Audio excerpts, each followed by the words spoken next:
All right. Hey, Chris. How you doing, buddy? Can you hear me? Adil, yeah, can hear you good. Nice.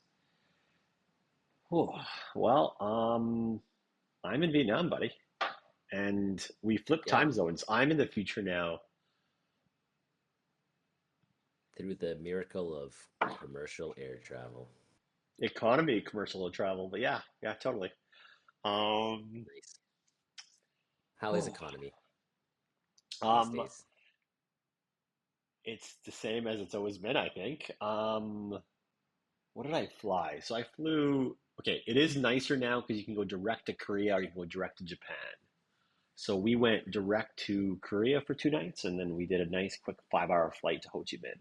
And normally that's a two-stop layover, but now we got a couple more better connecting flights to Calgary. So yeah, I think it helps when you're traveling with somebody because you get to choose one of your neighbors. I assume you and your partner sit together.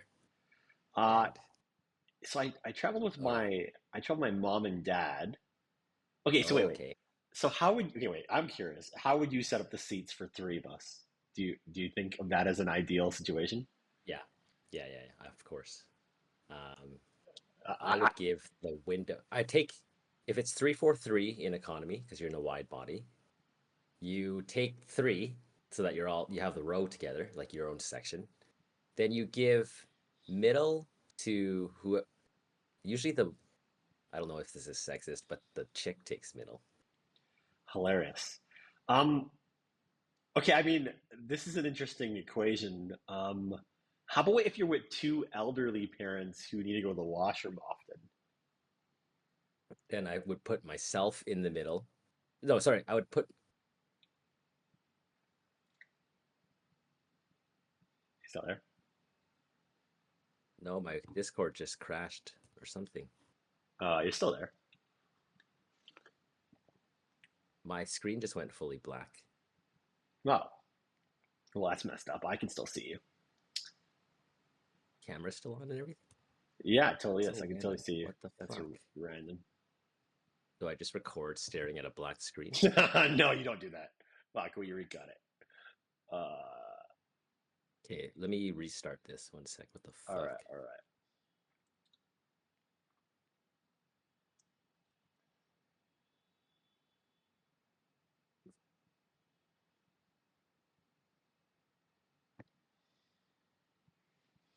Okay, do we need to recreate a minute of actual authentic banter? God, that's the Uh, worst. Take two. Like, no, no, we're not doing it, Chris. Okay, so this is gonna be cut, but we were. What are we saying? I don't know. Okay, Why? I'm Go with for it. two elderly. Okay, I'm with two elderly parents, and they have to piss and shit a lot, and I don't. So I Uh, I offer myself to take the window seat, put my mom in the middle, and my dad in the aisle. But I'd be fine with them two being swapped anyway. And then because I'm the path of least resistance as far as bladder control goes, I just go when one of them has to so that you minimize the amount of getting up they have to do. I think that's the full strategy. I like the way you think, and it's not terrible. Or But or you straddle the aisle so that each of them have an aisle exit and you just I would take then the inside aisle one so that I don't have a rando because I wouldn't want middle on the window side on either window side. great. Okay, okay. So on the way to Korea, you got it closer. Was we took three aisle seats, by the way. So Oh, you say fuck the sitting together thing. Fuck that. well, no, wait, wait. You can still sit together, but you're on either side of an aisle. Okay, my parents are on an aisle, right? And there's a an aisle between them you know to chat and shit, and then I'm behind them one row. Yeah, So we're still like a nice I little triangle, right? I get that, but you also risk the adjacent fatty risk goes up by Totally. 100%. Yes, adjacent fatty risk goes up a lot. Okay, so that was the flight to Korea. And then we had the flight to Vietnam. And this is where actually I gambled even harder. So This is like even a higher level gamble. I don't know if you've We ever done just this didn't before. check into the flight or pick our seats. We just raw dogged the inside of the plane. No, that's terrible. That's not possible. So this one was okay. This is even more gambly. Okay, it's a three seater, then a three middle, and then a three end. I don't know what kind of plane that is, but it is okay. Just Um, call it a 333. sure, three through three. I went with C D, and Yeah. for some weird I guess it's F. Okay, so C, D, and F. And then I had to pay a premium to get these seats, by the way, for my seat selection choice. So think about that for a second. That's a strat. The strat is, will somebody pick the E seat? And the answer is If it's a full flight, then yes, it's gonna get taken, dude. you're right. You're right. If it's a full flight, it gets taken. But we're in like premium economy for this flight. And my gamble Oh, was that, you know, nobody's gonna pay for a middle seat. You have to like the way I saw the seating chart, I was like, you gotta pay for E. Nobody's gonna pay for E. So the way I calculated it was, and even if it does happen, I guess I could swap them. Is my solution to the problem. But it worked mm, out. But it worked out I like that. perfectly. You know, I have C, so I sat in C. My mom was sitting in D, and my dad was sitting in F, and they had a nice empty seat in the middle of them, right? So we had three aisle seats, and that was glorious. And aisle seats with people who need to go to the washroom often is nice. And I like an aisle because I cheat the aisle, man. I always put my feet in the aisle. I'm always kind of obnoxiously taking over the aisle a little bit. I don't know. And if the flight attendant's cute, sometimes you just kind of brush up against her ass when she walks past, you know. I mean, I have Wait, wide did I shoulders. say It that out happened. You did say that out loud. loud? No. The reason I asked how economy is these days is, I feel like there's a decline. Like the PE companies that own airlines now, they're just constantly trying to find ways to like cut costs and make it worse Oh, and drive people to the high margin seats. oh man, the worst thing I think post COVID was just flights being so delayed. I think that was the worst thing that ruined airlines a lot. Like just the fact that you could get delayed by a few hours was terrible, and then you'd have to sit on the plane early, and you'd miss your takeoff time, or oh god, that was obnoxious. But no, all our flights were on time, and it all worked out. Economy is okay. I've never tried business class. I actually don't even know what first class is like, I'm kind of scared to. I don't know. I think that's a Um, I've only laid flat twice, and I still think of it as a luxury even to myself. I don't think I make first class anytime money yet. yeah, yeah, Like agreed. I've been lucky that I've been able to travel premium often enough that it's hard to go back now. Um, but at some point, like, man, I think my body's still paying for like one bad trip I had last January, so like 15 months ago, where you're just sitting for too long, and at some point your body is just like, uh, I'm too old for this shit. You know, There's I another transition. sorry, go on. Go Yeah, ahead. I mean, I completely agree with this philosophy of like multi-flight international flights are way too long. That's why we did a stopover in Korea. Like we spent two nice nights in Korea to chill out from the one flight, and then took the final 5 hour leg to Vietnam. Yeah, for sure. Um, then there's also just like, yeah, I'm too old for this shit kind of thing. And then I've also noticed there's a transition, and I'm lucky. I'm not there yet, but it's the transition where work travel, where the company needs to pay you to do it. Because you're like, no, I'm not doing that. But I luckily, I think, still see it as a bit of a perk because I'm still curious and adventurous. So still a win-win situation where I don't mind it. But I wonder if there's going to be some point where traveling feels like it sucks. Yeah, I definitely started to feel that for work, um, a little bit. Where like I don't know, one of my co-founders was questioning, a trip I was going on, and I was like, dude, I don't need to go. I don't really want to go. I'm doing this because Mm. of sales. I'm doing this because I think we can make sales at this conference, and it's worthy for me to go, or I need to keep this connection alive. But really, man, I don't need to go to Vegas. I don't like Vegas that much. Vegas Really? is, See, I'd be like, I get to go to Vegas? oh gosh, no. Don't want to go to Vegas. Okay, if it's New York, yeah, I want to go to New York. I want to go see some comedy in New York. That sounds fun to me. LA, yeah, I want to surf in LA. I'll go surfing in LA. Yeah, there's reasons to go, but Vegas for some reason doesn't appeal to me anymore. I'm kind of over it. I don't know. Yeah. So you're hybrid. You're destination dependent. Would flying a better seat change that equation at all, or is it just the travel that gets you? I think a better seat. I would consider it for sure. I always try to tack on days on my trip to make it longer. I think that makes it a lot more enjoyable too. Like, I think if you got to do a quick in and out, oh, it's just so much harder. But yeah, I think I could imagine like you know first class or premium being worthy or making it a lot more bearable. Yeah, I think I'm location dependent. Makes sense. Makes sense. Um, yeah. I think I don't know. I think flying is I kind of liken it to getting in an elevator now. And like hear me out on this. Elevators are kind of like magic, right? Like you get in on the ground floor, the door closes, you wait a bit, you feel some motion, but you don't really know what's going on outside, and the door opens and you're somewhere else. I think with like airplanes and now just you hop in an Uber, like you don't even really need to like internalize where you're going. You're like, I'm just going from this airport. I believe I'm in the city, but like you can't actually personally verify that yourself. You're just being told you're in that city. You hop in an Uber, you go to your hotel, and especially if you're just doing a business trip or a conference where you're in a windowless room all day long, you can be anywhere and then you technically fly home and you go back, right? If it's just a strict work trip. I think like work travel where you don't see the city and don't do any tourist stuff, you're just getting into like a super time dilated elevator where the door closing is the door of the airplane, Wow, that's dystopian. I mean, yeah, it is. It is. It is like an elevator. I feel like.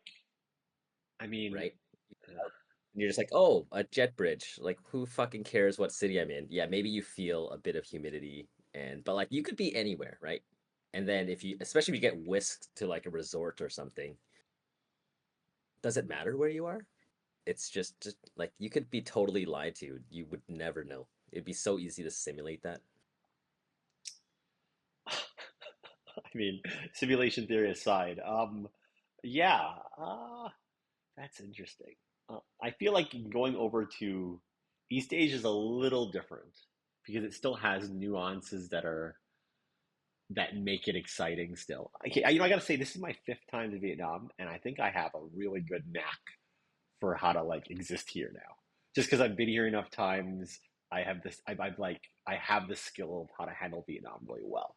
Like I had a haircut today, and it's my like I don't know second day here. It's not the easiest thing. I booked a I don't know I booked a teeth whitening tomorrow because I don't know I know the dentist here already.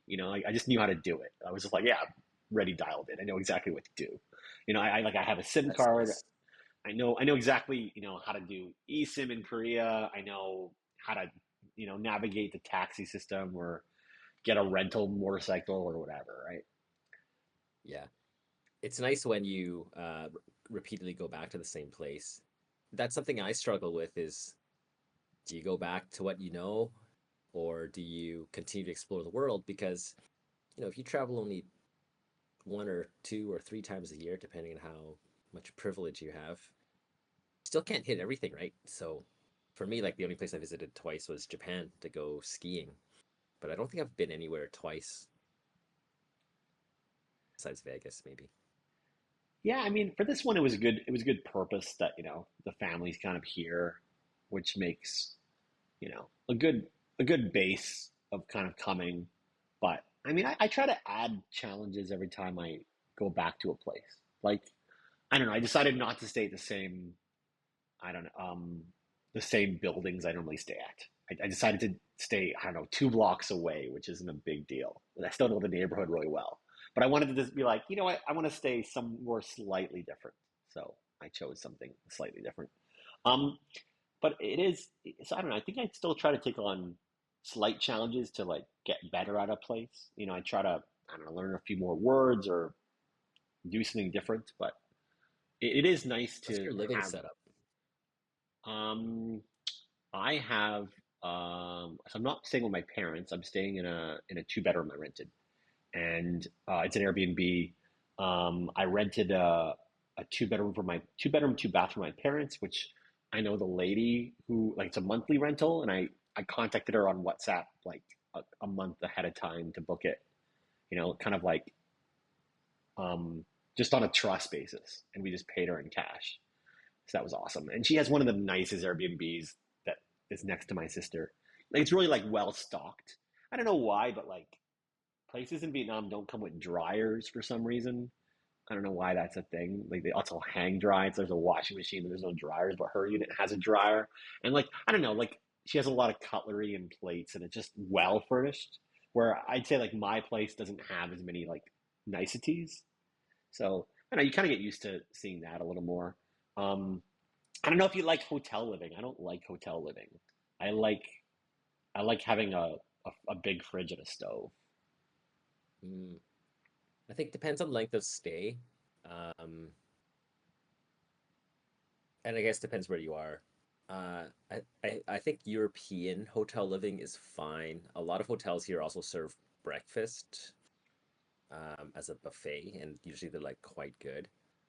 Um, but if I'm staying long term in a call it a more uh, less first world country, then I want to have my own kitchen area as well. So I'm with you there.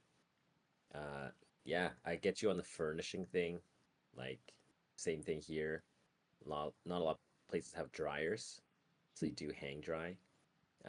And then furnished, I air quote that without moving my arms because um, anyone can say something's furnished, right? Like someone can say someone they have a TV, but it's just like this garbage, like lowest cost thing they bought on Black Friday kind of thing. So there's different levels of furnishings, and you kind of have to know it, or hopefully the pictures are good. Otherwise, you're usually just getting like IKEA junk, where like the drawers are loose and like the coat hangers are shit or something like that. I don't know.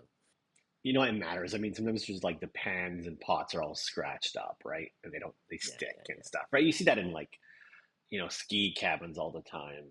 Yeah, you kind of get it's why, I don't know. I've kind of got lucky with this one lady in Vietnam I rent from all the time. And I think we've rented from her three times, four times now. And it's a clutch place, right? Um, So yeah. follow-up questions.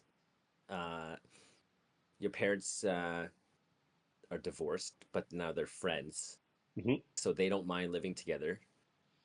Comment on Um, that. And then two, why mhm. not live with them? Why not get like a three bed, two bath or a three bed, three bath? What was the thought behind living separately? Totally. Okay. Let me answer those ones. In Okay, let's see. My parents are divorced, and my mom listens to this podcast, so let's say things that are nice. Shit. Um, Okay. uh, I didn't mean to paint you into a corner there, but no, I we've think done it. she's fine with it.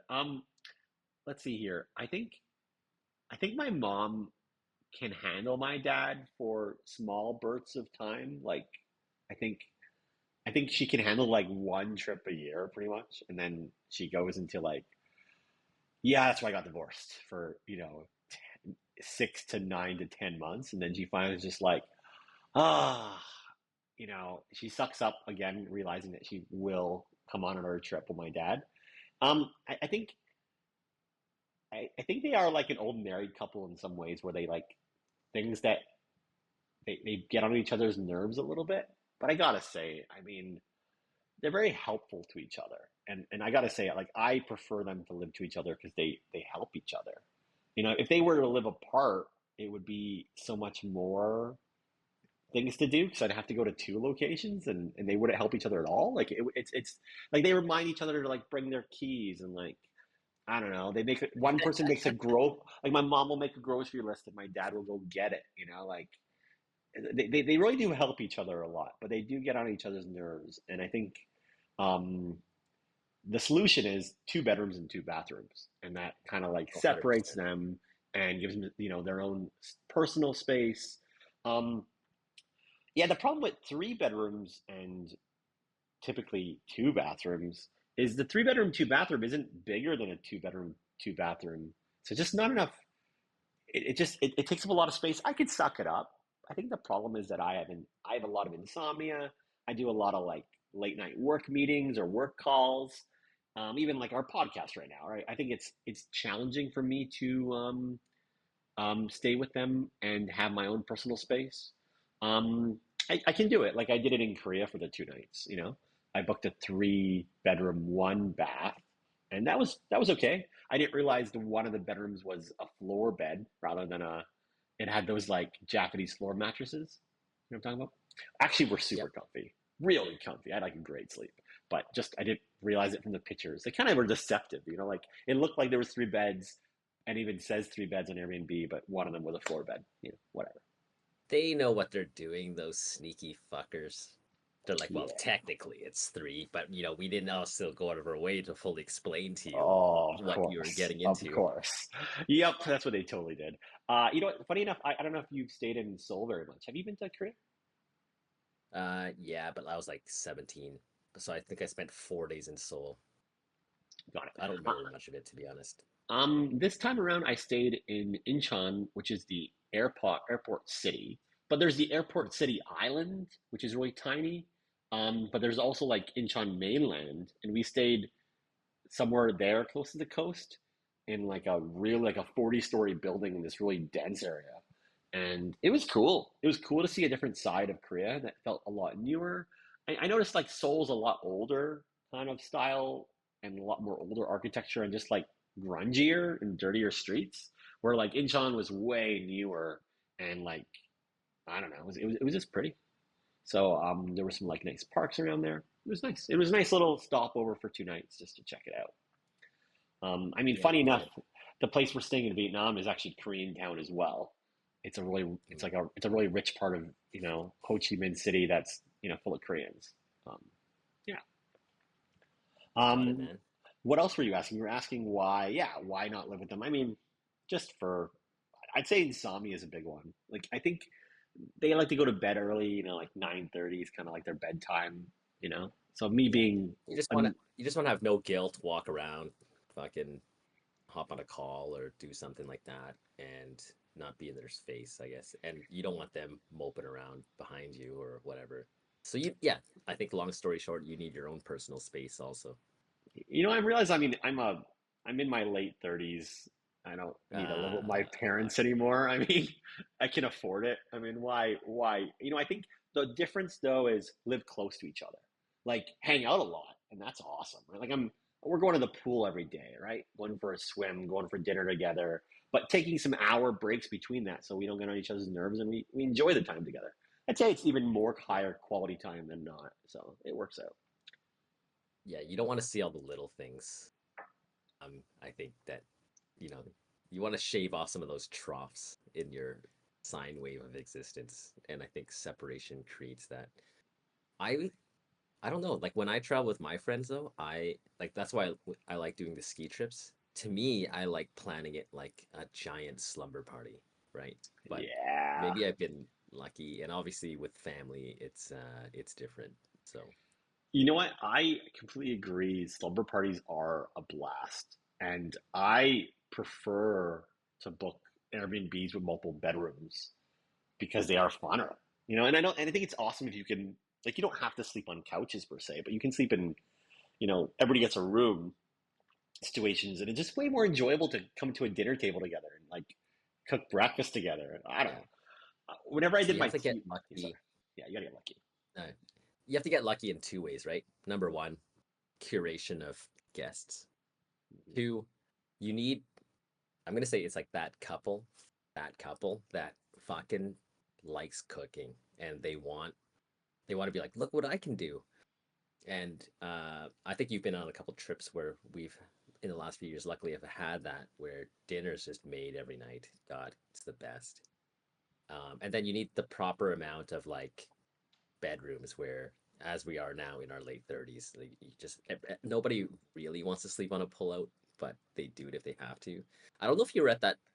ski trip that I organized where I just ended up sleeping on the floor in a walk-in closet because I wanted to make everybody happy and make sure everybody got a room. So I'm like, fuck, like I'm single. I'll just take the walk-in closet. Someone give me like a sleeping tent camping mattress and I just slept on that.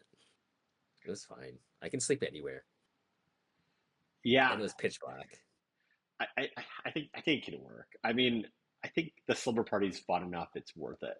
Like Yeah. it is worth it, and it is a blast. I gotta say, like doing the Vietnam thing where you live next door to each other in the same complex is also a blast. It sort of feels slumber Yeah. party. It has, you can tell like the pool days with the kids and like I was just playing tag with my nephews in the courtyard before my sister went to sleep and put the kids to bed. And that was a blast, we just running around playing tag for Yeah. for you know. Dude, there's a line that's just like, man, if you live within walking distance of your friends and family, that's like the highest driver to quality of life, right? Yep. So I noticed that with Dusseldorf here too. Like all my friends, I'm a south guy now. It's like you're either you need to be south of Old Town and on the right side of the river that like cuts the city in half. So if you're like south and like on our side of the river, like yeah, we're gonna hang out way more. Uh, with Oh. apologies to someone who I know listens to this podcast also, who's on the wrong side of the boat. You know Yeah, what? I think Calgary's like the worst for that. I feel like we breed a driving culture. There's so few like walkable areas that make that doable. yeah, It ruins quality of life. You got to really fight for walkability in Calgary. yeah. Well, maybe we'll learn more about that as this Ward 8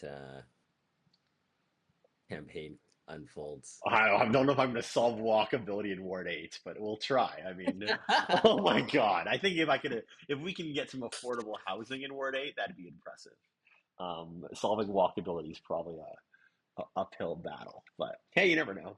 That's been fun. I've been doing it for a week now, and kind of helping Dave run his campaign, and it's actually quite a challenging. I feel like I'm out of my element a little bit. Like I don't think I know exactly what I'm doing, and but it's fun. I think I kind of understand pieces of it, and I have the right.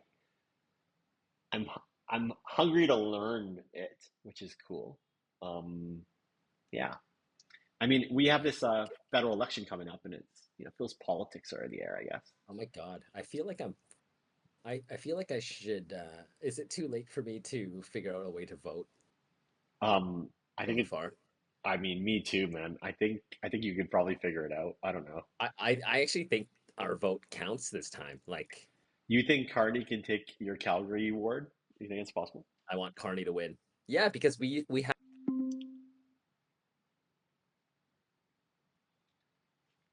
Oh shit. You got to say that again, Chris. the conservative stronghold. Can you say that one more time? I think the stupid Apple Siri cut you off. Probably shouldn't say her Yeah, all name. good. I think we can vote. Our vote actually counts in our part. We can actually uh, create this little island of left leaning in our conservative province. Because liberals Interesting. have won before. Kent Hare, Kent Hare Yeah, was a yeah. liberal, and Kent Hare he always had it. he used to always win. Yeah, totally. Um, yeah, I see a bunch of liberal signs around my Bridgeland neighborhood, so I can imagine that there's a possibility there. Dude, Um, I want Carney to win so bad, man. To go from a 30-point deficit and then Trump uniting all of us and giving the liberals a shot. yeah, Um, yeah. I Nobel mean, Prize for Trump. yep. I think Trump's one of the reasons why conservatives might lose it. I don't know if I trust the polls entirely here. Carney and what's his name? Pierre does have some huge rallies. I don't know. I don't know Yeah, exactly. but I think because he's associated himself so closely to Trump because he thought Yeah, that was the winning ticket, and then Trump just turned out to be a total nut bar that yeah. Yup, we're gonna have to see. I mean, with the tariff thing going on right now, it is definitely contentious. I think we're gonna have to see the debate, which is probably the last straw that's possible. Um, I don't know. I don't know. I think that's what totally happened. Liberals made good timing. They made a good pick with Kearney. And yeah, Pierre's associated with Trump really does hurt him for sure. Yeah, yeah, I think he went all too far in. He's like, hey, I'm gonna go populist, and then Trump just went and fucking blew everything up. Yeah. Yep. This tariff thing's pretty insane with all the stock markets kind of going bananas. I think, yeah, I was listening to a podcast this morning, and when there's high volatility and you don't know which way things are gonna go, uh, I think options are the way to maximize value, right? Because you pay more for high volatility because the options. I mean, buy a collar or a strap or whatever kind of, you know. So you could do that, or I was thinking, okay, is this the time I learn to write covered calls on my equities? Yeah, that's a choice too. Um, I have no idea how to price them though. I would just be fucking making that shit up. so I have one friend that's done really well in the last couple weeks playing options because he feels like he has a sense of the market. And it's been really volatile, and he's kind of seen some swings. And he's in America, so he can play Robinhood, I guess, which has a lot of liquidity. Um, I don't know. The only theory I had was I don't know. I don't know if this is makes a lot of sense, but I think small caps will do well over the next 12 months. Um, so I bought some ETFs in small caps.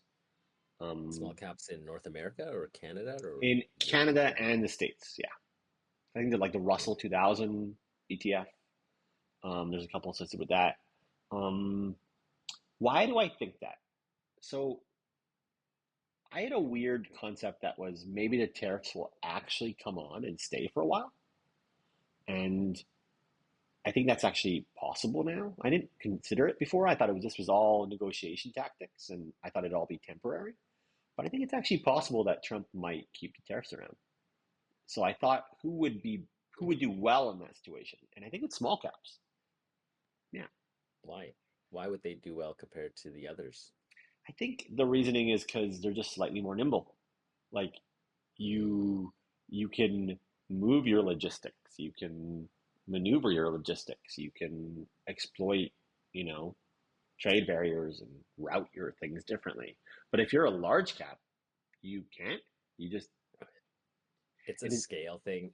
I mean, I think there's two ways of thought, and I don't know which one is correct. Like, if you're a small cap and you're not doing a whole lot of volume, I think maybe you can switch your supply chain more easily than say like a Nike, who someone said that they basically indirectly employ 500,000 people in Vietnam because half their shoes get made in Vietnam. So it's not like they can just find half a million people to sew shoes for them somewhere else, right? That's just not fucking possible. On the other hand, like Nike has the balance sheet to like uh, eat whatever short-term volatility exists. Whereas I think if you're a small to mid-cap company, you kind of have one business plan, and that business plan, if you're like a traditional business, is to buy stuff for relatively cheap, mark it up for like a 10 to 20% margin, and then you sell it after you do your value add and your marketing or whatever. But like a 20% tariff basically explodes your business plan, right? Like, and then you don't really have that much working capital on hand to pay the tariffs. So let's say you had like five C cans on the way here, and you got to eat now like $500 million in tariffs for your cost of goods. I don't know that. Where are they going to get that? I think, but maybe where the winners are like predatory financial lenders who are now just going to like clean up on short-term financing, because it's like I think a lot of these small companies are going to have working capital shortfalls if they need to pay these duties just to get their shit released. And it's not like they can tell those boats to turn the fuck around. So they're just going to sit in like LA or whatever and not be released. So I don't know which way it's going to go, to be honest. And I think that's the problem, is nobody fucking knows. You know what? I made this bet for a small amount of money. My plan was to like continue it for 6 months, but I'm not completely convinced of this idea is smart either. That's what I wanted to say out loud, to be honest. Yeah. I don't really. I just thought there's a theory that maybe small caps do better than large caps, but I don't know if that's true. You're right Mm, because the financial my game is different. But I don't think it's five secants. I think we're talking about a lot of secants, right? Like we're talking about when I say small cap, I mean $1 billion company to a $20 billion company. Was the way I thought about it. yeah. But hmm I uh, would still consider that's probably modern small cap. That would have been like mid cap 20 years ago, but sure, sure. like Yep, you're not IPOing without 100 mil, if not a billion. If you're not a unicorn, like stay private. What the fuck are you doing? exactly, Like, exactly. Yep. um, who knows? I have two investment theses, I guess, and I've kind of executed on them. Number one, things are swinging so crazy, right? Like several thousand points on the Dow, etc. There's going to be companies that uh, get uh, tossed out with the bathwater. So they just go down with the broader market, but maybe they're actually not impacted by it. So I think there's companies that work only within America that serve America that maybe took like a 5-10% hit on their stock and Hmm. their bottom line probably won't even be impacted that much. Totally. Um, and then number two, stuff that has number two, I think it's just in Berkshire we trust. Like Buffett went to 300 billion in cash, and to me, he's still just goaded because he just fucking saw it coming, and now he's gonna deploy that capital to do better investments that you and I can pick. So it's like I'll just buy Berkshire, which is like 1/5 you're just paying for his cash hoard. Like 1/5 of his market cap is just the cash he has. It's like okay, I'm just gonna believe Warren and his team know better than we do, so trust them with the money. And then number three, it's like stuff that's like contracted. So I picked up a few more pipeliners and stuff where it doesn't matter. Like if you put a barrel through this pipeline, you're gonna pay TransCanada or some pipeline company the money. And I think they took a hit also. I think based on economic slowdown, but all these contracts are generally like take or pay. Like they're gonna get paid no matter what. And I think I'm not gonna say they're cheap because everything has been high, but there's a 10 to 20% coupon for them right now, which might be okay for some people. That's my three Nice. theses. I think those are decent as well. I mean, oh man, I wish. I think. I think it's hard to know what's going to happen. To be honest. Um. Yeah, I don't Hey, know. professionals that aren't us are like, what the fuck is going on? Man, there was like this meme on Goldman Sachs. They put out something like, "Oh man, we're predicting a recession now with these tariffs are out of control," and then like Trump fully reversed course with like the 90-day pause, and then like 87 minutes later, they're like, we're completely reverting back to our previous economic outlook." Like they're just struggling to follow along. Like Yep. it would suck to be an economic analyst right now. Like it's just like, dude, you just blew up my Excel spreadsheet. And then Totally. like even China was just like, listen, at 100% tariffs, like you functionally just ended trade, right? Like this is like a functional embargo. Like no one's gonna just double the cost of their goods. And then they were just like, you clowns, like we're not gonna respond anymore. Like this at this point it's just like Trump being like, yeah, well the tariffs now 1,000,000%. Haha. And they're just like, shut up. Like we're gonna go back to our normal jobs. Totally. Uh. So Yep. What do I mean? The 90-day pause is interesting. Oh God, it's weird. I think it just sets people up to fucking like, insider trading is insane right now, I bet. Like if you're around the Trump circle, Yeah, like all that pause does is like, okay, everybody liquidate because I'm about to do something insane. Like it doesn't fix uncertainty, which is like the worst thing for business, right? So it only impacts people who make money off financial derivatives and like I would say the parasites of the world that fuck around with money and don't actually add any value to the economy. totally. No, I completely agree with that. I think the one thing I heard was, is there a rationale on why you want to onshore manufacturing if that's a real reason? And I think it's not for like the jobs. Like that's not. the rationale, right? It's for defense, right? Like that's the Yes, I would rationale. say it's only strategic. But then he goes and blows up the Chips Act. It's like, dude, he's just doing shit because Biden and Obama did it, and he's like, I don't want their name Yeah, showing that it's successful. Now he's trying to like renegotiate a nuclear deal with Iran when there was a perfectly good one, but like because Obama did it, the JCPOA, just because Obama did it. yeah, And I was just like trying to go back to what Obama did, but he literally lacks the diplomacy able to be able to do it, right? So so yeah. stupid. Oh, I hate that. I hate that about the parties changing and they're fucking scared of a good idea. If it's a good idea, it's a good idea, right? Too many egos, man. They're just like, I don't want to Oh, give you the win, so I'm just gonna get rid of it, even though it's bad for everybody, because it would show that you guys did something right, right? But it's not possible for any single party to do everything wrong. That just doesn't even make any fucking sense. yeah, yep. Yeah, so I don't know. Only thing I was thinking about was maybe onshoring could be smart from defense reasons. But then I also think I don't know. There's a weird theory that maybe if you could push China around, you could maybe fix the IP problem. That's a huge problem. Ooh. Well, one depending on where things are going, right? Maybe that ship's already sailed because BYD and all these cars, all the battery tech and the solar tech, China's already winning. Like, yes, chip IP, sure, but can't think of too many things where like China's that far behind. It's not like the US could manufacture iPhones. There literally isn't the human capital in the US to like make an iPhone plant that's gonna push out an iPhone for that price at that quality, right? No, Like I mean the know-how for like I don't think I don't think that's typically the case, but typically I think it's the states who do the R&D to create the sure, new tech, right? And it's and yeah, they even BYD probably stems from Tesla's work, right? Um, yeah, yep. But honestly, when it comes to manufacturing and scaling, oh, without question, that's a China. nobody. China's the best at it, without question. Here's the other thing. Yeah.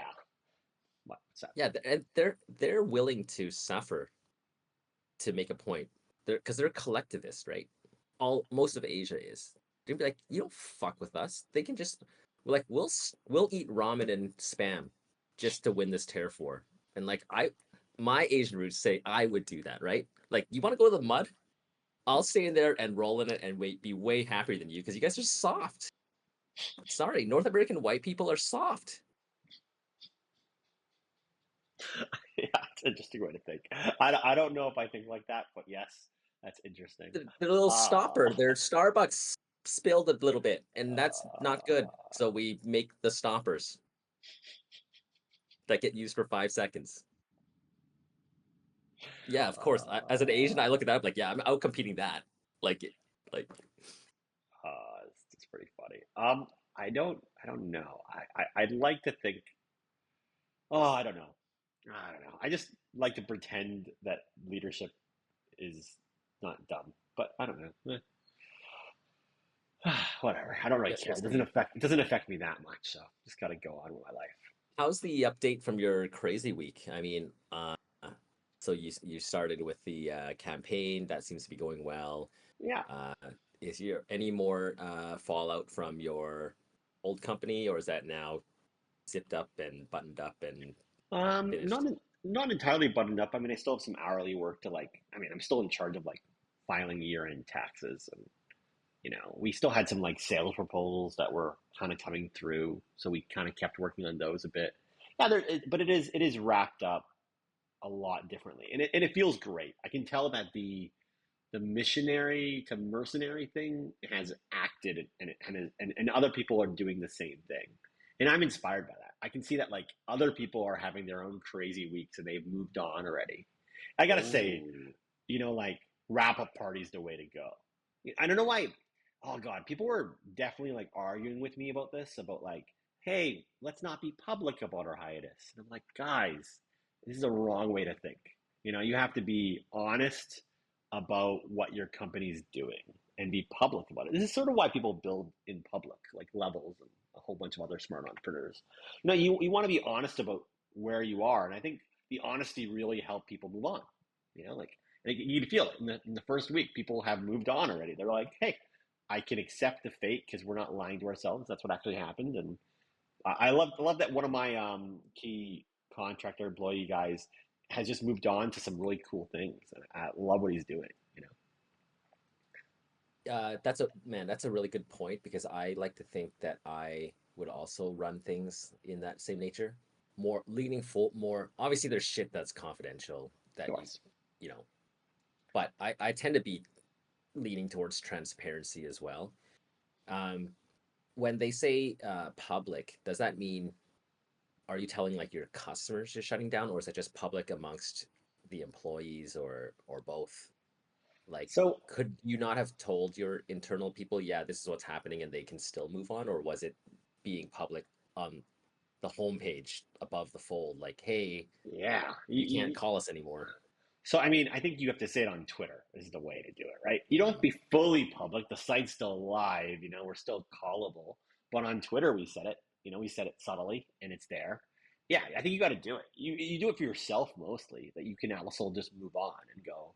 You know, we don't have to pretend like we're alive or we're not on hiatus. We're actually on hiatus. It's fine, right? So I think that's really healthy, and that's helped me move on faster and be excited about my new things. And yeah, my crazy week's not as crazy, except I can feel it's getting crazier now that I'm in Asia and having to do the same amount of meetings I was doing in Calgary. Like I'm helping run that campaign from here, and I'm still doing a bunch of stuff to keep it going. Um, I don't know if I told you, but I have an advisor role now as well that I'm excited about for a website. I've told you about this website, Polymarket, right?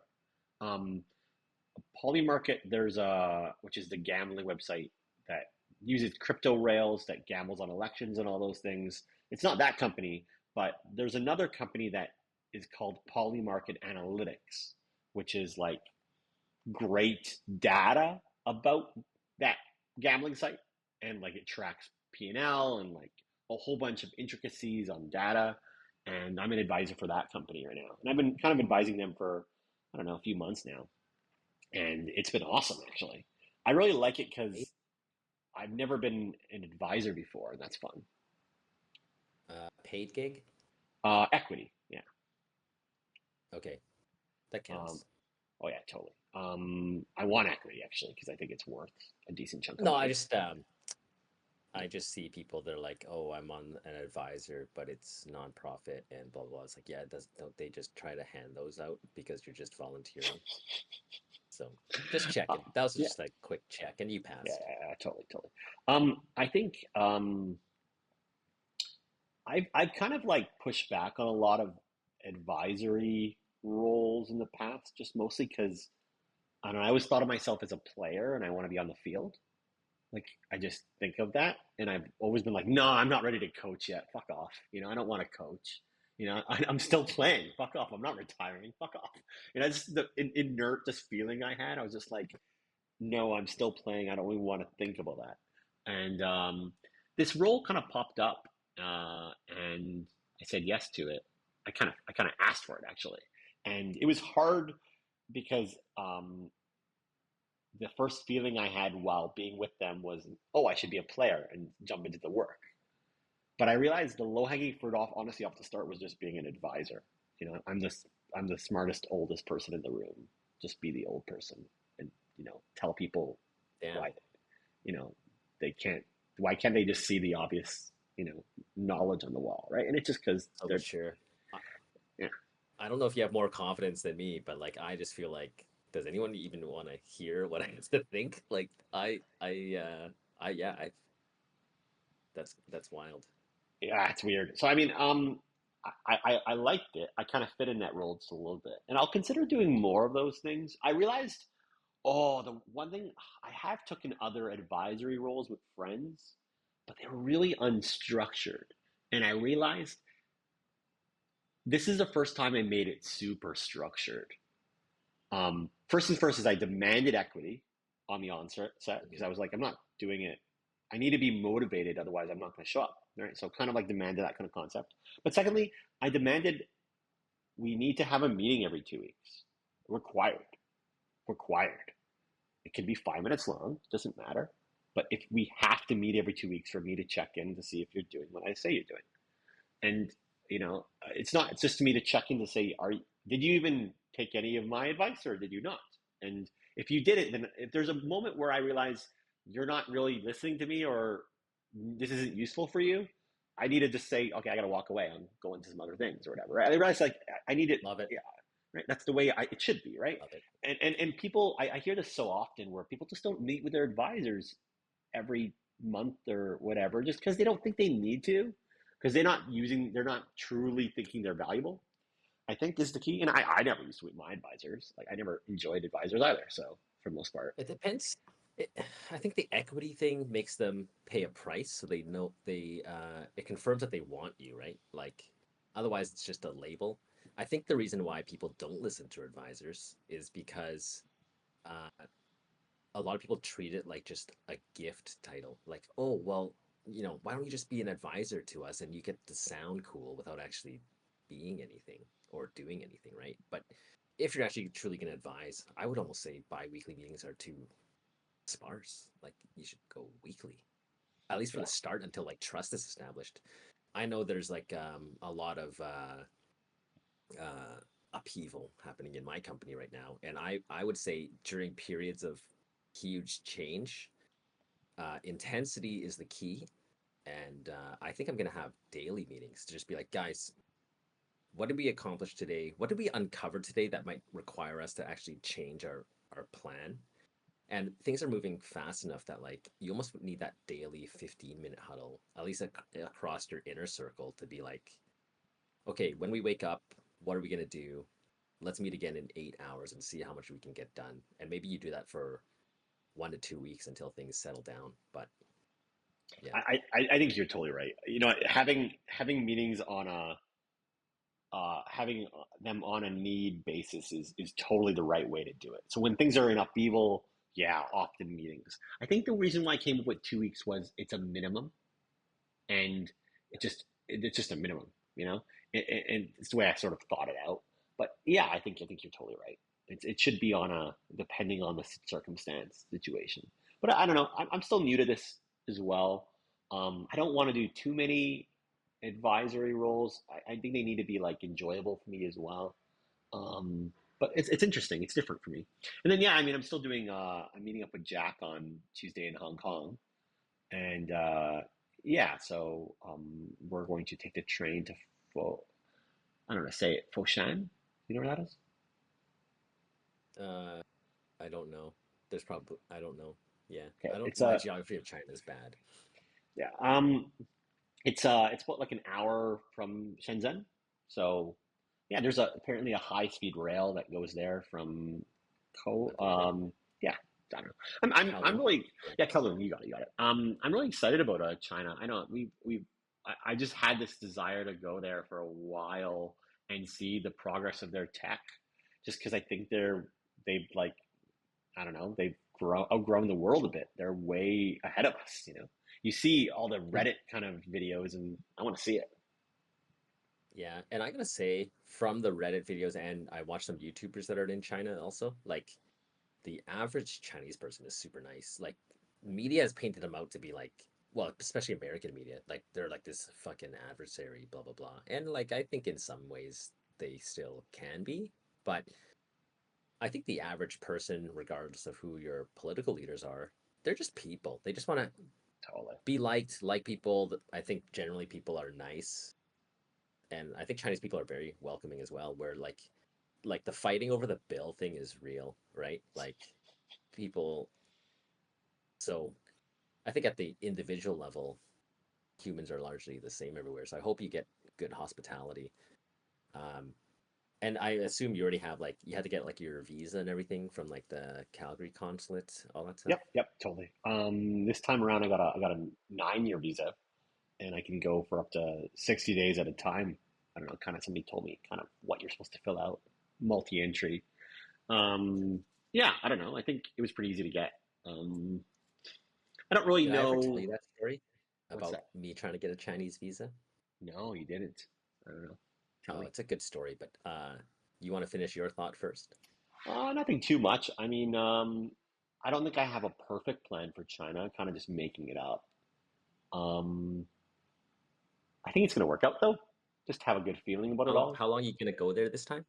My plan is to be there with Jack for a week, and then my plan is to go again in the beginning of May just to go see some shipments. Or I don't have a plan when yet, but my plan is to go back there. And I got some people to meet in Hong Kong as well. So yeah, I got a few things to do. That'll be fun. And it'll be like you're gonna eat well and I don't know, probably see some cool shit. Yeah, All right. tell me your So story. um basically there's a geothermal conference. It's actually the World Geothermal Congress. I don't know what the difference is between a congress and a conference. I assume they're the same though. Okay. It runs only every 3 years, so it's like the Olympics. And so in 2026, actually, uh, it's actually going to go to Calgary, which is pretty fucking amazing because they're only coming because of Ever, Of which is course. cool. Love it. Love it. So cool. And we beat out like other world cities. So in 2023, it was in Beijing, and in 2020, it was in Reykjavik, Iceland. So like pretty world class cities, right? So it's cool, I think, also to put Calgary on the map, and it's like obvious that they're coming because Ever's there, because otherwise it's just like an oil and gas hub. So I think it's really nice for us also. Um, so we get awarded. You know how like they always award the next city before the 2023 one even happens because they need to be at the end like see you in 3 years in Calgary, right? Of course. So Of course. Yeah. we knew at this point that Calgary had won it, and that's cool, man. I think yeah, I can't understate like it's gonna bring 2,500 people to Calgary that have never really heard about it before because they're not oil people, they're geothermal people. Totally. Very cool. So good for our economy. So they're like, oh, we should send some people to the Beijing one because we need to be there and be like, Calgary, that's us. And I Yeah. think they wanted to send me, honestly, because I'm Asian, like for no further strategic purpose. Of course. Looks like you fit So, in. Totally.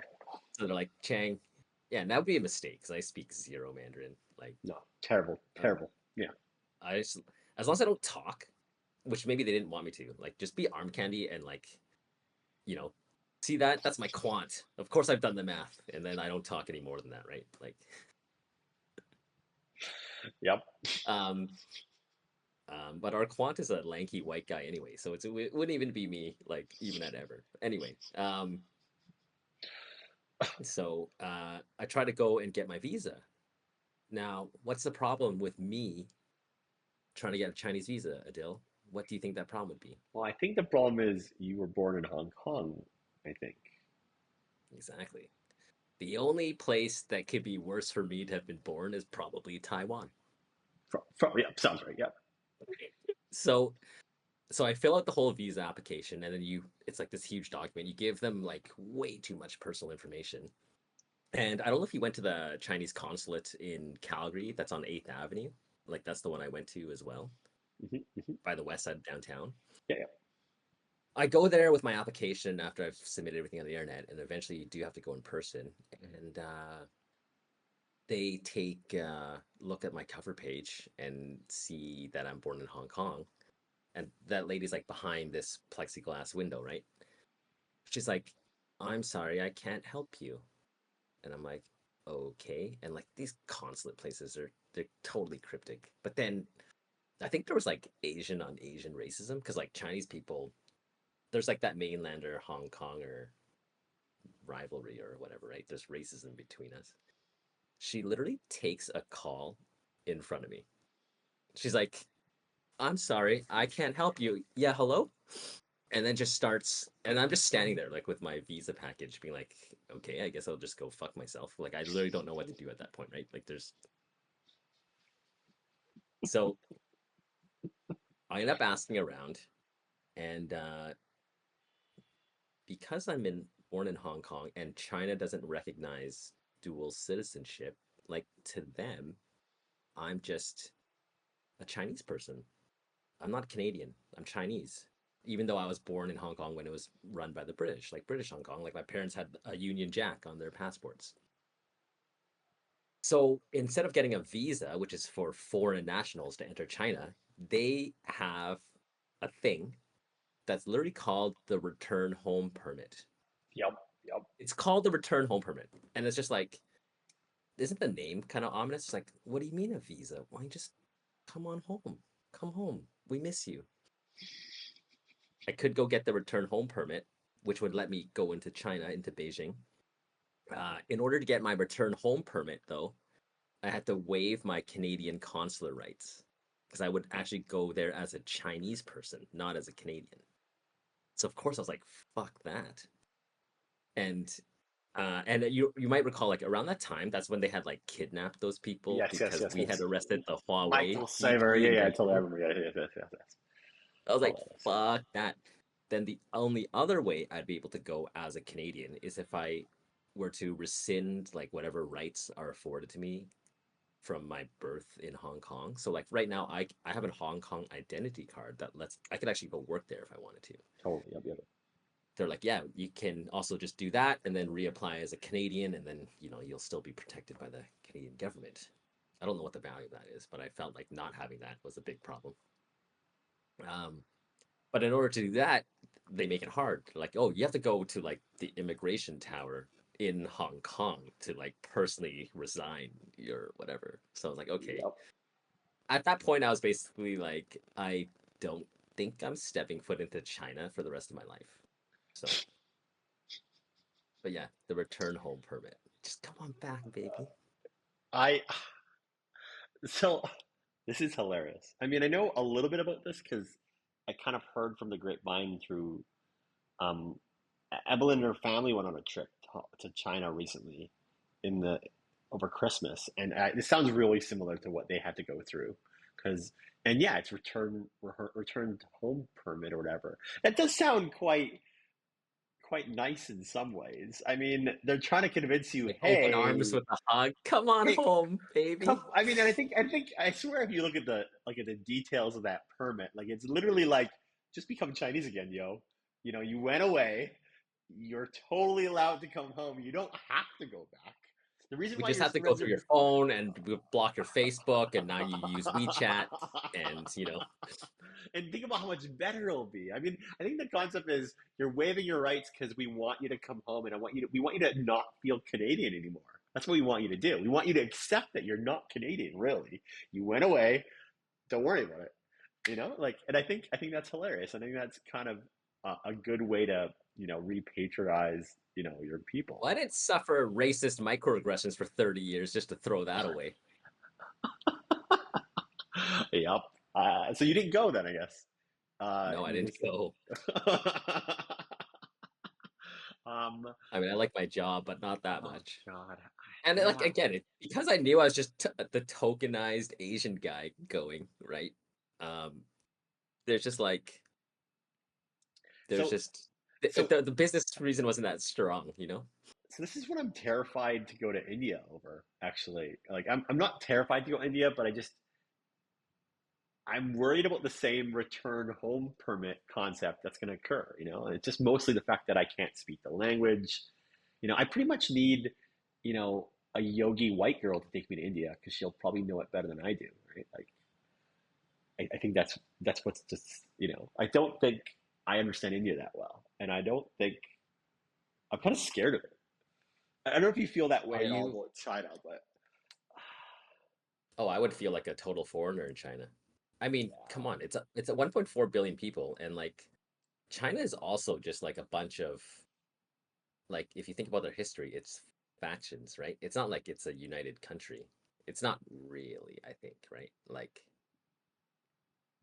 I mean, if Canada is different between East and West, like interior China, the north part, like, I don't know. I would say it's also oh yeah, I'm like I sure think, they have yeah. dialects of language. They got to have a whole difference of Oh, of you know. yeah, no. Oh, for sure they do. Yeah, and I think they are kind of. I think they also have restrictions on travel too, depending on what zones you're in. I think there's some restrictions. I'm not Yeah. entirely sure, but I'm sad to miss out on an entire country because obviously there is like really cool shit there. But um yeah, I don't know. I guess I'm just gonna not see it. You know, I'm just gonna not see it. Hey, when was the last time you were in Hong Kong? I think with you, Oh, wow.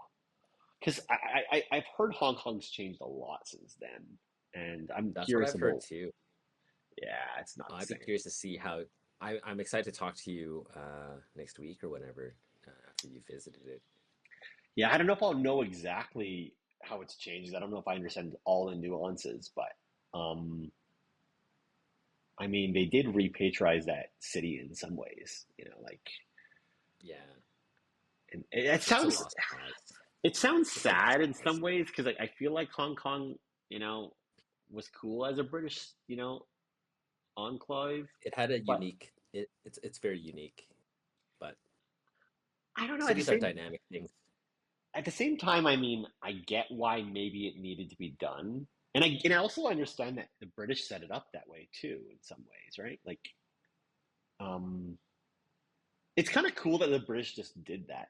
They took over the world. They took over the best ports of the world because they had the best navy, and like set up these beautiful port cities that were capitalism and economy flourished, and then they gave them back. I don't know. It's kind of cool, actually. They kind of did it. As far as superpowers go, and I think they treated. Uh, I don't know anything about history. I was about to say I think they treated Indian people. I'm gonna say the best. I mean, obviously, like 50 million of them died from the famine that was largely caused by the British, and you could argue they fucked up Iran, which today we still pay the price for because BP wanted to go in there and take all their oil, so then blah blah blah. Um, but it could have been worse. Like like it could just been worse. They could treat their people worse for sure, or like their old colonies worse, right? Like I mean, Canada is still part of the Commonwealth. Queens on our money. I don't know. I'm not a student of history really, but just like in a way, like the U.S. is also a nice superpower because like those smart bombs cost like $5 million a pop, or they're expensive. Like the US spends a lot of money to make sure or try their best to not kill the wrong people. So they trade super asymmetrically, right? Because they could just drop a dumb bomb and blow up everybody. And so as it's weird to say, but I think they're nice in that they actually take care. Or up until 3 months ago they did. And I think they still do, but they could rot like way more destruction around the world, and they're choosing not to because they have that power. Yeah, That's no, all I I want to think say about I think you're probably right. I mean, America plays the role of the teen police, and it seems like they're trying to use their taser as much as they can, right? Like, it seems like that. Yeah, they. yeah, yeah. Yeah, That's a good metaphor. That's exactly right. It's like, yeah, it's a lion and it's still trying to paw you without using full swipes. Because if America wanted to fuck you up, you'd know. Like you wouldn't you wouldn't be like, are they trying to fuck me up? You know, like you would know. yeah, I think that's the case. Yeah, I mean, do you think? I got a weird question. And this is kind of where. Do you think America's rich in the sense that our? Do you think Do you think they're more wealthy on average? Is that true on from a monetary perspective, but also from like a happiness perspective? Because I think Americans are quite poor, in my opinion, on their lives. I don't think. Does that make any sense? I don't. I think Canadians, even though monetarily we get paid less, we're happier, and we have more like we work less hard, and we just I feel like we enjoy our lives more. And that's why I'm wondering if America's getting the short end of the stick from the rest of the world. Oh Is, man, that's a complex question. I guess number one, I think if you mean by average being average versus median, when it comes to income, obviously median makes more sense. average income is higher because the fucking ultra rich pull that whole number up. But I think for sure Canadians have higher median household income compared to like poor states. Uh, Man, I do think Canada uh, has struck that balance perfectly. Like we have like the innovation and hustle culture that America has, and yes, we have brain drain people who just want pure money. Once they've kind of made it in Canada, they just go down to the U.S. Right, either San Francisco or Houston if you're in oil. You just make your pay in US dollars and you pay way less tax. And because now you're in the 1%, you actually do get better healthcare because you just pay your way to the front of the line. So I would say the average American has it worse. But like it's I think it comes down to like social contract, right? I'm gonna pick like a dark subject, but like Americans like guns. Well, part of that social contract is like our kids die from time to time. And they're like, yeah, we're good to pay that price. So like in a way, like happiness is hard to measure, but I think Americans are largely getting what they want. A bunch of Americans still wanted Trump and now they're getting it. I would say that's a terrible fucking idea. It's like if Adil, you were like, "Hey, I want to blow off three of my fingers because that's my hobby." Like, okay, well, I guess he's happy. That would make me very unhappy, but he seems happy. So, who am I to say anything? That's So, a good point. You know what? I mean, they're getting what they want. I think that is definitely the are they getting concept. what they want? Yeah, exactly. But it's Yeah. funny because you don't know what you don't know, man. I was chatting with a friend this weekend, and it's like Americans, they're so free, but it's like in Germany, I can. Last night I just we built a fire by the river, and it was just like drinking publicly, like in the middle of the city.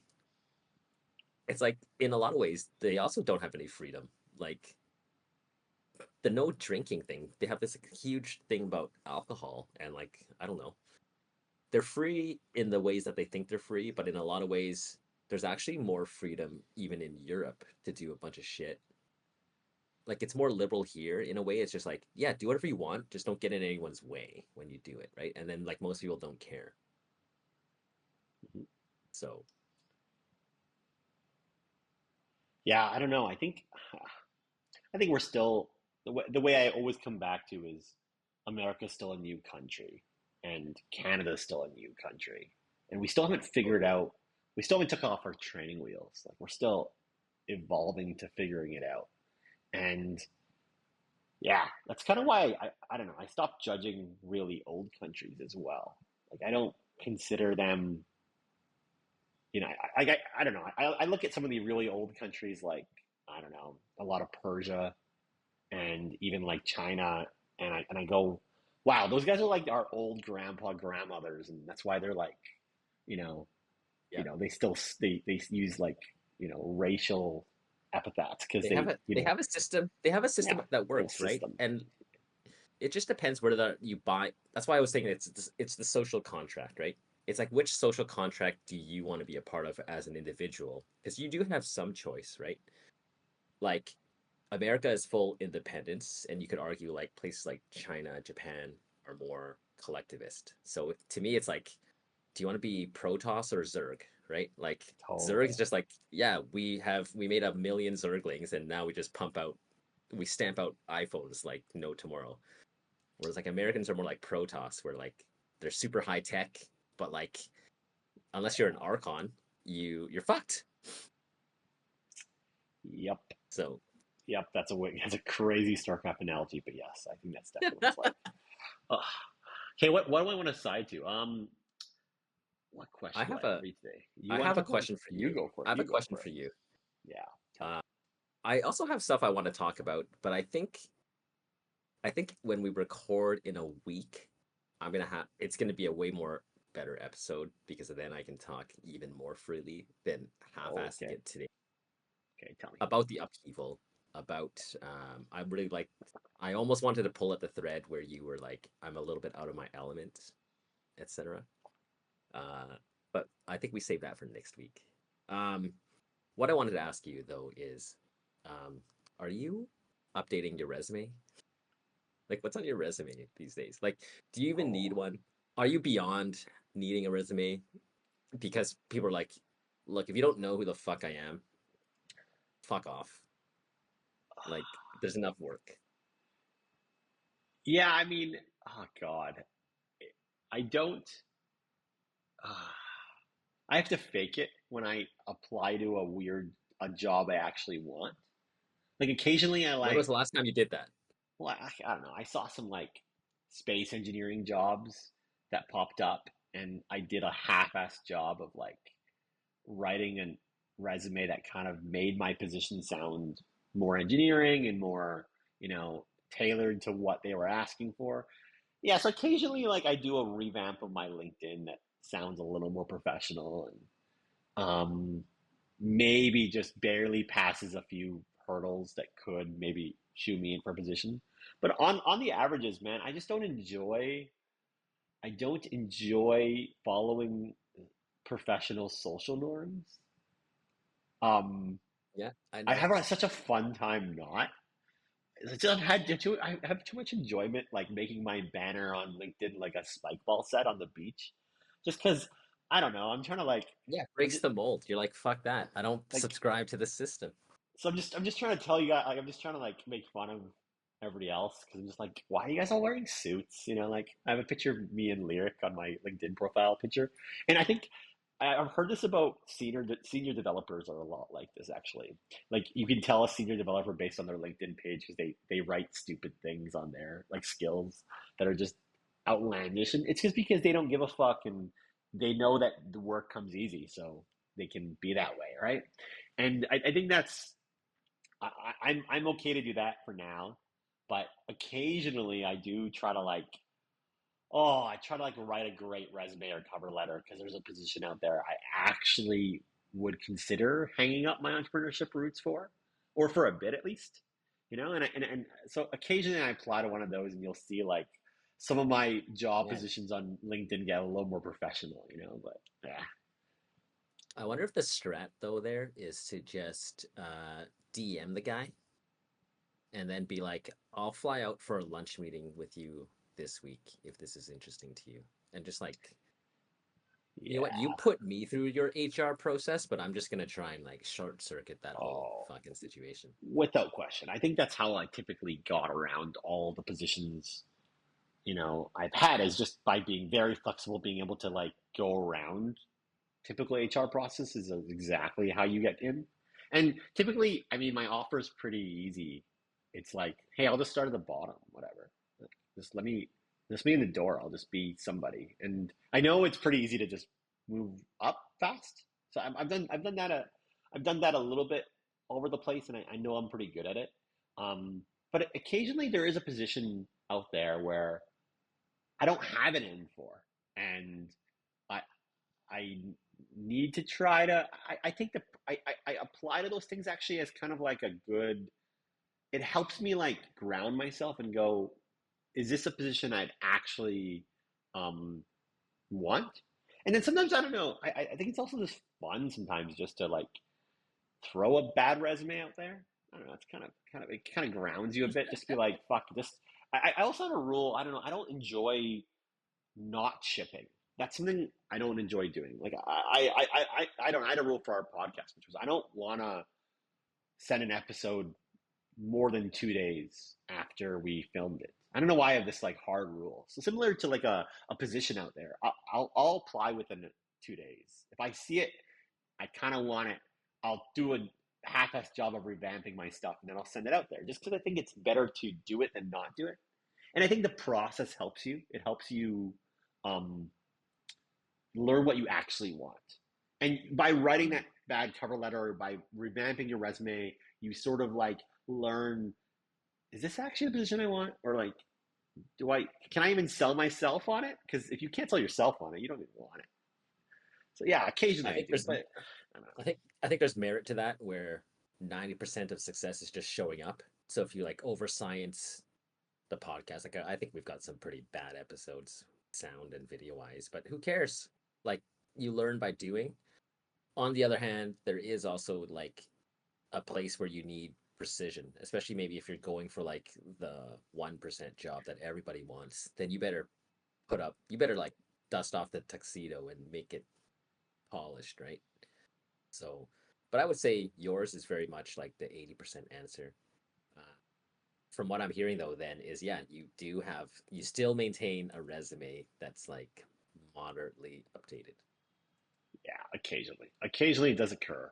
Um, I think I'm fine on average though. I can tell I'm a good entrepreneur. I'm good at being an entrepreneur. I'm good at being a serial entrepreneur. I'm good at being a co-founder. I like to think I'm a good manager slash like CEO leader type.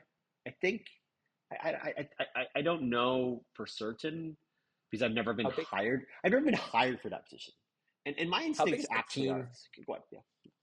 Yeah, how big is the team that you did at, man, I don't even know what company you were at. The hiatus one. Yeah. Like how many people were like listening to you? If you're like, "Hey, this is what we're doing this week." How many people are like writing notes and you're directing their week? Um, our team spanned about at its biggest was probably 25 people of Okay. contractors and full timers. Um, but the biggest meetings I was leading were probably like, I don't know, maybe the most people that were kind of directly reporting to me was probably only like 6 to 8. I don't think it was ever bigger than That's that. that's a good number, man. But like all that to say, there was probably 25 people whose life you were impacting to say, "Hey, we're gonna go in this direction," and then like everybody is gonna adjust their work to fit whatever goal that was. Yeah, and then it was kind of an evolving position where, started off kind of more core foundery without a leader role, and then I sort of took the lead later on as the company evolved a bit. I mean, and this is what I was saying earlier is nobody's ever hired me to be a CEO. So, and I don't think that typically happens when you're young. Like most people don't have the track record to be CEO, or why would you hire a CEO that doesn't have experience? It's my intuition actually, you don't get hired to be a CEO until you're in your 40s, because when would you ever have enough experience to be one? You know? I think if you were being hired externally, nothing on paper would make you look attractive to an external recruiter to be like, it'd be impossible to tell. So I think the only way you can be a young CEO is if one, you found the company or you worked your way through it, right? But I think there's like two kinds of executives out there. There's like the golden parachute executives that just bounce from company to company. And to me, I think it's like not clear if they actually add any value, but it's like they know how to play that LinkedIn game, right? Where they trump up all their work and they look good to executive recruitment teams. And for every like large corporation that largely runs with or without them, they just basically steal all the positives and try and Teflon away all the negatives to be like, yeah, no, I was a part of that. It's like, yeah, you're probably the company was probably doing that via momentum anyway, right? And then you have like the hardcore guys, which I think is like, yeah, I don't have a resume because fuck off, and they don't put like their fucking summary of skills as their description, you know? Yeah. And then there's like the inner circle to just be like, uh, oh, I know this guy's good. I've worked with them. I don't even need the, all the labels and the the decorations on the resume. I did Six Sigma, then I did MBA executive training or whatever, right? But maybe I'm thinking too small. My follow up question to you was, does any of that change? Do you think if you add like a zero to your business, like would you be able to do something that was 10 times bigger and still apply the same things, or does something change once there's more scale? I don't think so. I think it's exactly the same management style. I don't think the scale matters at all. Um, but I'm not completely sure. Um,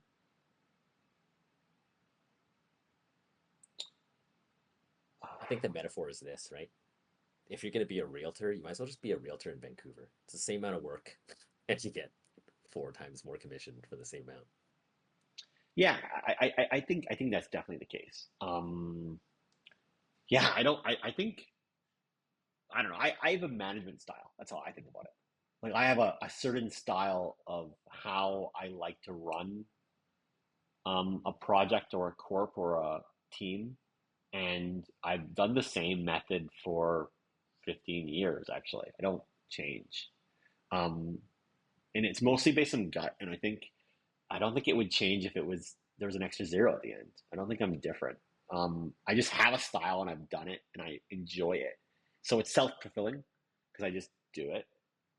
Um, I've refined it over the years to know what I think works and what doesn't work. And I think I've learned how to work with a team of professionals. And earlier in my career, I learned how to work with a team of younger kid entry level positions.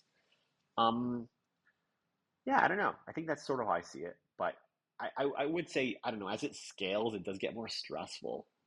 I think that might be the caveat that I don't know. I got a question. Okay, this is a weird aside. Have you ever cried in a meeting?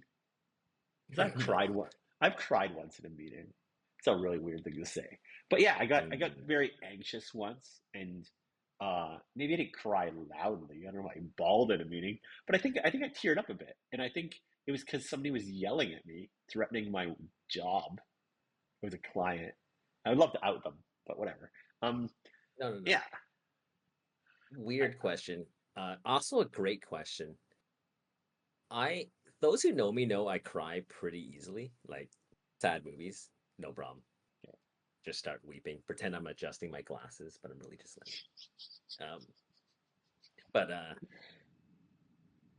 I think I never have in a meeting. Although, okay, some people cry because they're just emotionally charged. It's not because they're sad or anything, but it's oh, like if totally. they're over full of emotions, and I think I'm that guy, you just start crying because like it's like your body's like physiological reaction. Fine. Because I've definitely cried in like fights, and I wasn't sad. I was just like emotionally charged. But I think for work, and I think this is why I'm also good at business. It's like I can separate. It's not personal. It's just business, right? That's why we've always worked well together. They always say don't mix your friends with money, and that's all I've ever done. I think you've done that a lot also. It's like if you can compartmentalize, and a lot of people Yeah. fake like they can, but I think I actually can. I don't think there's anything at work that like I would care enough where I would just be so emotionally like personal relationship is like far more important than where not the corporation makes money, right? A corporation is not a real being aside from being a tax entity. So it's just like, yeah, like, and then I always have like the I don't give a fuck attitude. Like, what's the worst case? Like, I quit or be fired? Like, I can immediately end that problem right now. Like, you can't do it with life, right? Like, if me and you were fighting, I can't end the fact that I have a problem with you. But at work, it's just like, okay, well, I quit. Okay, problem solved, right? Like I'll fix the rest of it Oh. later. You can completely sever that anytime you want. You always get like a free eject button that doesn't exist in life. And I think to have that, nothing gets me emotionally charged up enough to be like, I can't fix this. It's frustrating. I'm going to start weeping. It's like, no, I'll just quit. Yeah, you've put a nail on the head. I mean, I think being able to compartmentalize work and also realizing you can always quit, you can always just leave or whatever, right? This happened when I was 24 or 25.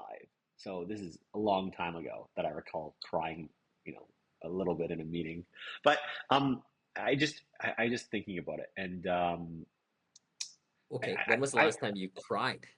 ooh, We just had this topic man. yesterday. I'm always interested in these questions.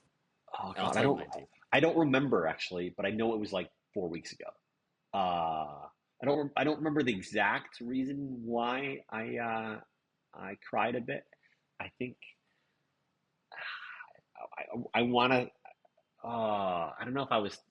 I can guess, but I don't know what it was. To be honest, it was either The a relation. toxic masculine. Yeah, It was either a toxic. relationship. It was thinking about lyric in the future or my parents. It was one of those three. I don't know which one it was, but it was one of those three that made me teary eyed a bit. Sorry, when did you cry last, Chris? I'd say pretty recently, and it's always amongst people that could blackmail me later. So, but whatever. Like, I think I would just own it. Like, what else are you supposed to do? Yeah, I cried. I have Whatever. It's okay. emotions. Yeah, big deal. It was like Yerma Yager when he was like dating that 18-year-old. He's like, I'm gonna tell everyone you're dating 18-year-olds. He's like, sweet. Um, Yeah, I was. I think if I talk or think about my mom too much, I still cry. So I was like, um, talking with a coworker, I think, and then I was just like, yeah, got all like teary because like I think I'm still emotional about it. Um, yeah, so not that long ago, probably January, 3 months ago. Yeah. That's what I mean. What I was trying to get at there on my side was I was thinking about that meeting where I got emotional, and that was where I was out of my element. I was put in a situation which I had never been in before, and it was like I went to a scale level which I just never felt. Right. So this is why I don't know. You say put a zero on the end, and I go, I don't know because maybe there's an anxiety feeling you get, when you run too big of a team and your work is you're impacting too many people, you're in control of too many people's lives, and you actually could feel it more and it compounds. And I could believe that that's possible. So I don't really know if you add a zero, it wouldn't, compound where you feel it. That's where I was getting at. Um, but my intuition is the work is still the same. Like it doesn't change. And yeah, Yeah. I mean, also being like 24, I think, do we have more wisdom that even if we were placed in that same situation today, would I cry? Like, or it would just be like, okay, I know how to like think through this issue now, yeah, where you have that sense of being overwhelmed for yeah. sure. And this is something I wonder about. Um, this is what I wonder about for like people who are in positions of power at like really old ages. Like I don't know, I'm talking about like I've noticed that older people are wiser, and I'm wondering um, maybe you need to be in your 50s to be a senator slash congressman slash president or whatever. And maybe there is something to be said about having 10 more years of experience, because you have seen more situations and they don't phase you because you've just seen them all, right? I think Um, there's a book I read where you do hit your mental peak, though, right? You have to admit we all have mental peaks. I mean, we can all agree. I think we all have physical peaks, and I'll be the first to admit that I'm already past mine. Like, there must also be a place where you have a mentally peaked, and so is that different for everybody? Yes, right. And I think the variance increases with age. So I think probably most 30-year-olds have a similar amount of energy. Most probably have a similar amount of mental capacity. Obviously, you get the outliers who are just awesome rocket scientists, whiz kids, and then you have the retards also. But like when you hit 60, and I'll use like my parents for example, 60 can go a lot of different ways, man. Like I have friends who are oh, 60 and they're sharp as fuck, but like my parents, no offense to them, but like they were already on the decline and it was obvious, right? And so it peaks for different people. It's like, okay, have you just so-called given up? Or do you still try and stay on top of, right? I got a colleague, he's 60, but he just built his own computer and he's like he knows everything about chips and motherboards and like what the latest gear is, right? And like I would still have full trust in him. Like he's keeping on top of shit. And others are like, can you help me get my pictures off my phone? I don't know how. So at 60, the band is even bigger, man. Some people are just straight up like, I remember back on paper maps how to use them, and I don't know how to print anymore. Like, shit like that. totally. I think you're right. The band at 60 gets wider and the band at 70 gets even wider. Oh, you know Well, what? sometimes you're just dead. Sometimes at 70, you're just dead. That's how far the band is. Totally. You know what? This kind of reminds me. I don't know. I kind of went off on my aunt the other day, and I apologize for kind of raging out on her. But I kind of said something really mean, which was like I was kind of implying you shouldn't vote anymore if you're not willing to put in the time to like do the research. And Sure. and the reason why I said that was because I felt like she said something out loud that was insulting to somebody else who was older than her. And I was kind of just saying, yo, you're also old. And I can tell you, like, and I tried to give her like a challenge, like, hey, let's look at these news sources, stop like following your same circle. And she's like, no, I'm too busy for that. And I'm like, well, hey, if you're too busy for that, maybe give up voting because, you suck at it, obviously, you admit it, like, and I was kind of being quite mean about it, but I think my point I was trying to make is there's a day where you should just not vote. And I don't know what day that is actually, but there's a day where you It's should probably the same realize day. It's probably the same day you shouldn't drive. You should turn in both those cards at the same time. totally. And I don't know, I think I was also in this mindset of, I don't know, helping my friend win Ward 8. I realized, oh man, I gotta convince a lot of old people to vote for him. And that sucks that old people are more in control of voting. And it's because they actually do vote.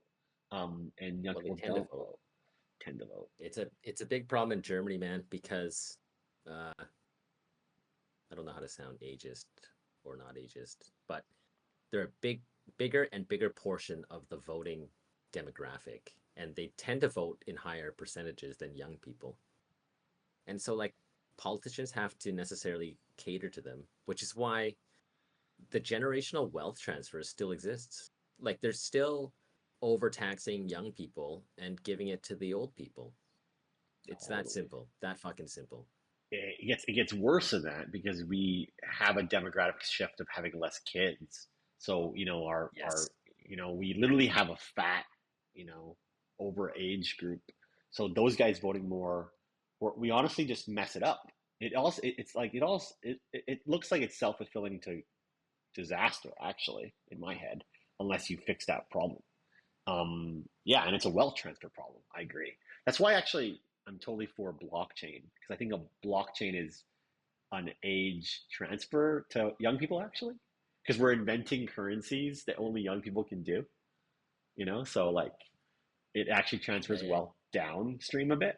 But um, yeah, I I heard think someone else make that take. Someone else just made that a similar take today on that podcast I listened to. It was very interesting. Without knowing much, I tend to agree. yeah. Um, yeah, so I don't know. That scares me, and I don't think people realize it. They don't realize that old people on average have more land because they got in early, have more real estate, they got in early. It's only more expensive for everybody who's young. So yeah, it sucks. And Uh, Is there a business to deal with that? Because like I can see Japan is obviously going through it. Germany and Italy are not far behind. I mean, they're already in the middle of it. Is there a business to fix that? Do you think? Like encouraging people to make more babies. Like the president of Hungary was like, if you're a woman and you have four and more kids, you don't have to pay income tax ever again in your life. totally, that's exactly it. So I have a friend, a couple actually, who live within a few blocks of me, and one's a doctor and one's in IT or whatever. They don't want to have kids, and um, the female doctor was saying, "You'd have to pay me to have kids," and I was like, "Wait, how much? Like, let's figure this out. Mm. Like, is it like 100 grand, 50 grand a year? What do you need, right?" And she's like, "It's not enough." Like, and I'm like, "Okay, is it 200 grand? Like, let's figure out what you need." And she's like, "She just wasn't for this, equation calculating." But that's what I think about. I'm like, "Yeah, we need to figure out the price because obviously it's a problem and um, it needs to be The fixed." problem is, the problem is, I would say uh, kids are not a cost sink; they're a time sink. And if you Oh, truly think totally. time is the thing that's priceless, of course there's going to be people that be like, "No, you couldn't pay me enough to give up my fucking time to do it." Yep. Yep. You know what? And this is actually kind of interesting, but I think it is a time sink, but it's also a time optimizer. Kids, and from what I realize, having a puppy, having a dog, it forces you just to be more efficient with your time. So actually, I don't know if it entirely ruins your ability to get shit done. I think you just become more efficient about it. How Um, about this thought though, right? Like if I have free time, I can do an hour of reading and like educate myself and I would say right now I'm still continuing to get better. Like I don't feel like I've mentally peaked. Um, but if you have a kid, because I'm basically 40, I take that 1 hour free time and read the ABCs to my kid.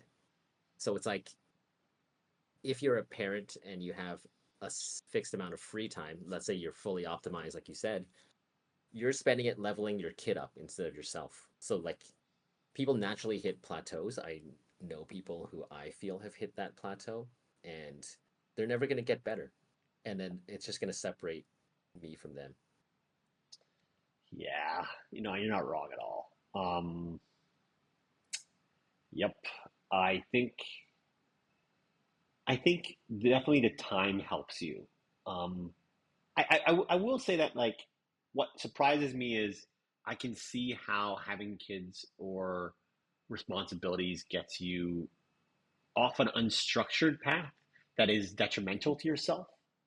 And I can see how, that's worse. Like you can really take on a lot of addictions and you don't realize how detrimental they are. And where the kid path or, the dog path even can make it a little more, I don't know, make you a little more responsible. I can see it. I can see it helping some people. Um, Regardless, though, I think you're right, and I think the way we need to fix this is with a few things. One is money. Two would be probably like co-parenting a lot more. Like, why don't we need to create this like what's it called, a commune feeling where people aren't afraid to give their kids to their friends and for a night or two, like more slumber parties. We just need more sharing of Like it. kids. Like we Like it. screw. This is what it used. This is what it is in China and India. Like you live with your parents. You have kids when you're in your 20s, and your parents take care of your kids more than you do because you're still in university or whatever, learning and shit. Um, it should be that kind of family style sharing the responsibilities of being a parent. And we've fucked it up in Canada. We are like, hey, buy yourself a home in the burbs 35 minutes away from your parents and take care of your kids by yourself. Like, what the fuck? That's not how it's supposed to be. Yeah, multi-generational households for sure. That's less of a thing.